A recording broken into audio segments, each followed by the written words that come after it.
بسم اللہ الرحمن الرحیم۔ رمضان المبارک کے مہینہ میں اللہ سبحانہ وتعالی اپنے بندوں کی ہر دعا قبول فرماتے ہیں اور اپنے بندوں پر بے حساب کرم کرتے ہیں۔ اگر آپ اپنے رزق میں اضافہ اور کاروبار کو کامیاب دیکھنا چاہتے ہیں تو رمضان شریف کے تیسرے جمعہ کو سورہ بقرہ کا یہ وظیفہ ضرور کر لیں۔ اس وظیفہ کو کرنے کے لیے جمعہ کے دن بعد نماز عشاء سورہ بقرہ کی آخری 2 آیات کی 111 بار تلاوت کریں اور ایک تسبیح درود ابراہیمی بہت محبت سے پڑھیں۔ یہ عمل آپ نے ایک دن کرنا ہے۔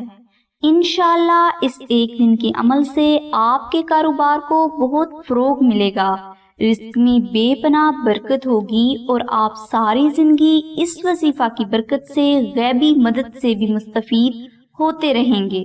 یہ وظیفہ بہت آسان اور مجرب ہے اور اس کو کرنے کے لیے کسی بھی قسم کی روحانی اجازت شرط نہیں، اس لیے آپ رمضان المبارک کے تیسرے جمعہ کا یہ وظیفہ ضرور کر لیں۔ اور اگر کسی بھائی یا بہن کو رمضان المبارک کے تیسرے جمعہ کے اس وظیفے کے بارے میں مزید معلومات درکار ہو تو اس کے لیے تفصیلی لنک ڈسکرپشن میں دے دیا گیا ہے۔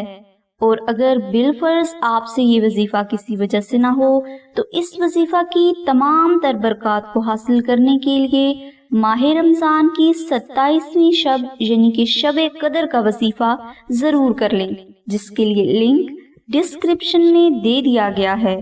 دعا ہے کہ اللہ تبارک و تعالیٰ کی ذات حضور نبی اکرم صلی اللہ علیہ وآلہ وسلم کے صدقہ میں آپ کی سبھی نیک دعاؤں کو قبول فرمائے۔ آمین ثم آمین یا رب العالمین۔ الحمدللہ رب العالمین۔